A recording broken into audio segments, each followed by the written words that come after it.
Okay, so I already made a video on this when we found out about the leaks, about what banners were coming next, what characters were coming next, what events were potentially coming next. However, I don't want to beat a dead horse, so I'm going to kind of briefly go over this first part, but then we also have some really, I would say, good news for Global, and I'm excited about it, so I want to talk about that here more towards like the middle end of the video. So to start off with, we got the bi-weekly update.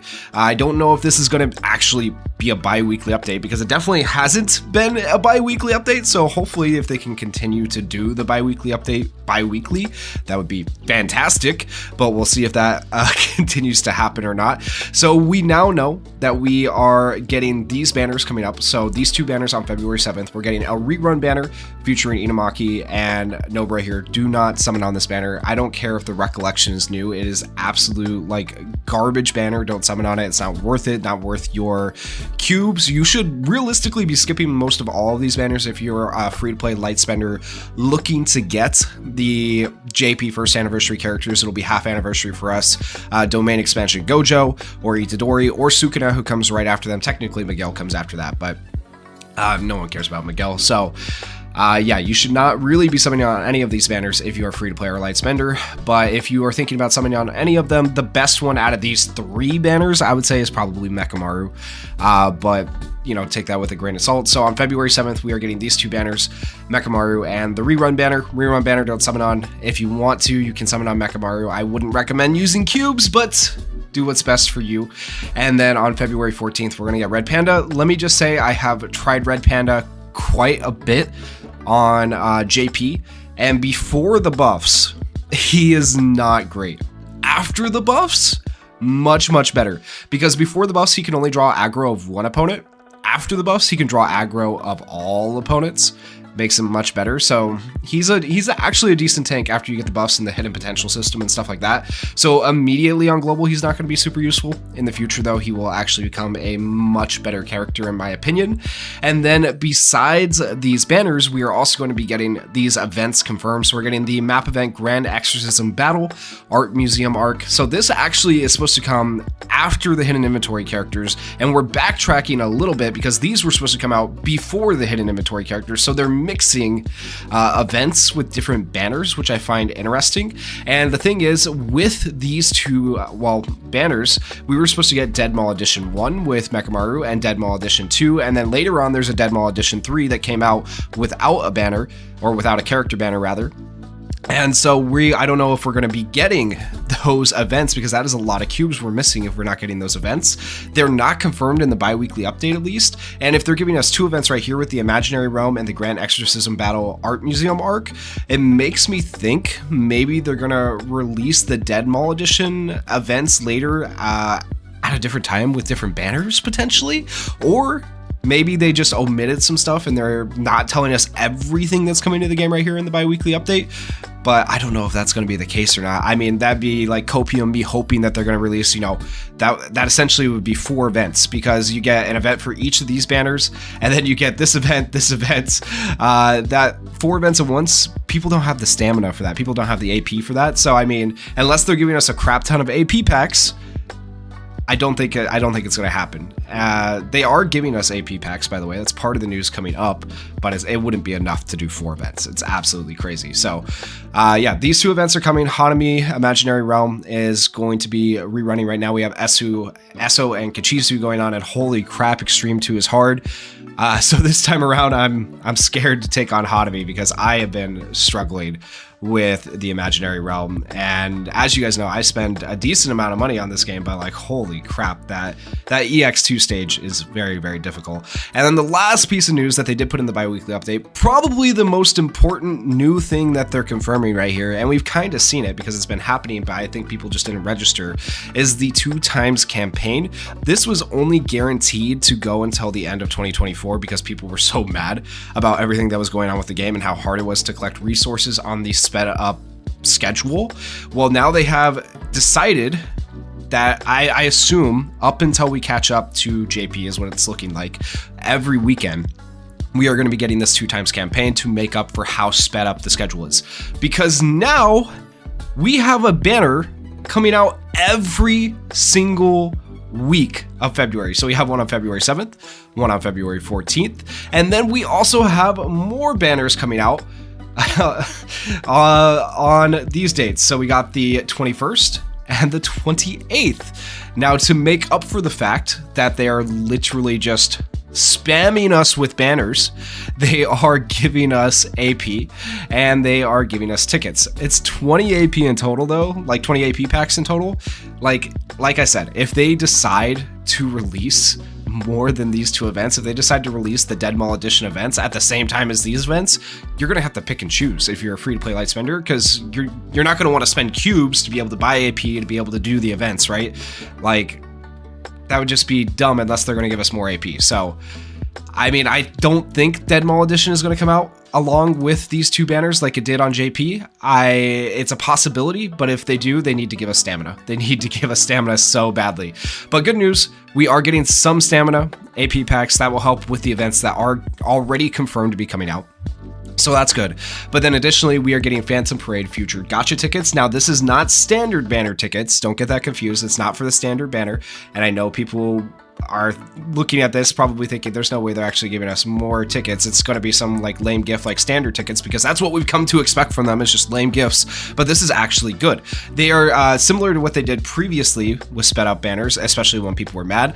They gave 10 tickets in the gift box for each banner that was coming out. They are continuing that trend, which is amazing. So you're getting a free multi on every single one of these banners that comes out. And then additionally, there is potential for story mode tickets to come out for these banners as well. It's hard to say though. So originally, this is where it gets a little bit confusing as well. Originally, when the Dead Mall Edition stories came out for these two banners, they had tickets with them on the stories. Now, if the Dead Mall stories don't come out with these banners, then we're not getting those tickets. Or the question is, are the tickets going to come out with these? Because we do have tickets right now, for example, for Toji on the Esu and Kachizu Imaginary Realm. So maybe we'll see the tickets with these, and then maybe potentially we'll end up with, 10 tickets in the gift box for each of these banners, and then 10 tickets from the story modes. Or maybe they just cut out the story mode tickets altogether, and that's why they're giving us 10 tickets, and maybe it's not as big of a dub as we think. Just something to think about. I really don't know how this is going to play out, but that's just, get you guys thinking a little bit. But and at the very least, I'm going to see it as a win for right now. I'm hoping that they won't completely cut out the free story tickets and stuff like that. But this is just 10. At least we don't have to farm them out. Story tickets you have to farm out. These you immediately have as soon as you log into the game when the banner comes out, and you can use them. So there's that.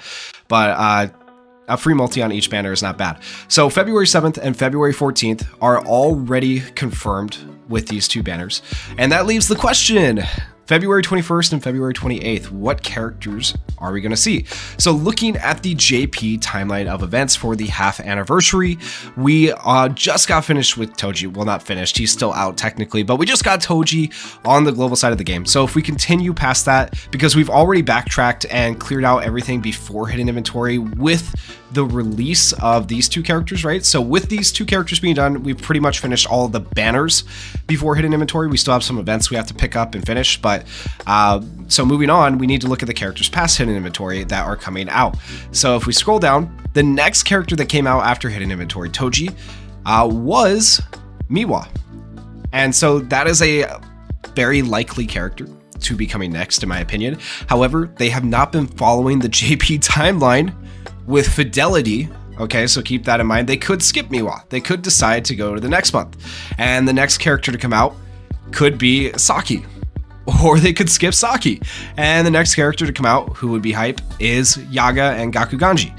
But personally, in my opinion, if you are going to be running 4 banners in a month, they better all be skip banners. That's my opinion. So I would say, right here, Mechamaru is an easy skip in a way. Panda is an easy skip, especially since you got to keep in mind these two characters are going to be added to the standard pool. And the standard banner is going to be updated here. This is not exact. This is a guesstimation based on the way the timeline has been sped up and going, okay? Sometime within the next month, February or March, the standard banner is going to be updated, and you guys can finally use your tickets to get Hollow Purple Gojo, Mechamaru, Red Panda, all of those characters that you might have missed out on, Yellow Megami, Domain Megami, they'll all be added to the standard banner, okay? So that will be happening probably in the next month or two. And so really, you shouldn't be pulling on these characters. okay, because of that. And then they are going to make the other 2 characters skippable as well, in my opinion. So if we look at the timeline of events, these 2 characters are not skippable. These are like the most summonable of summon characters if you were going to summon before the anniversary. Did that make sense? I don't know if that sounded right, but you definitely want to have if there's ever a banner to waste cubes on stupidly, this is the banner to do it on, because those characters are actually really good, whereas Saki and Miwa are not. So I highly believe that Saki is going to be the 28th and Miwa is going to be the 21st. I think that's going to be the case. Not guaranteed. That's just my speculation, of course, but I think that's a definite probability. And if we go a little bit further, I forget what month it was. I think it was September? Yeah, September. That's when the standard pool banner updated right here, and all these characters got added into the standard banner pool. So there you go. You can see all the characters that get added: Nanami, Red Panda, Blue Itadori, Blue Toto. So if you missed any of those characters, this will be your chance to get them for the global side of the game when that gets updated. And since we are on a sped up schedule, right, if we go back and we know that we're finishing out basically July by the end of this month, almost, if you don't count Yaga, then that means next month we're probably going to have about 4 banners. So at the beginning of next month, I would say Yaga is highly likely to be the first banner of March. And then after that, what else do we have? We have Nanami, so he'll probably come out. We have Maki, she'll probably come out. That's 3 banners for next month. And then what else do we have? The standard banner will get updated probably. And then we get Mai. That's probably the next 4 banners of March, realistically. But they could skip around. They could decide to do Mai right now. Who knows? Who knows what they decide to do? But realistically, March, I would say standard banner pool being updated would be my guess. But let me know your guys' thoughts down in the comments. I'm excited for the standard banner to be updated. I still need I need Toto there because I got shafted on Toto. Still need Kamo on this account. Still need Mekamaru, obviously, because he's not out in the game, other than if you got lucky on the guaranteed ticket pull that was paid. And I still need Red Panda, obviously, as well. So I'm excited for that to come out. Oh, I need Junpei too. Yeah, I need a lot of characters actually on global. It's crazy how much money I spent. You think I would have more of the characters. It's actually, rates are a bit rough sometimes. But yeah, I'm looking forward to all this stuff coming out. I think this is all actually pretty positive news. I hope, as long as these are skippable banners, I should say, this is positive news for the 21st and 28th. But let me know your guys' thoughts down in the comments. And if you guys did enjoy the video, please consider going down there, hitting that like button, hitting that subscribe button. And thank you guys so much for watching and supporting the channel. Peace.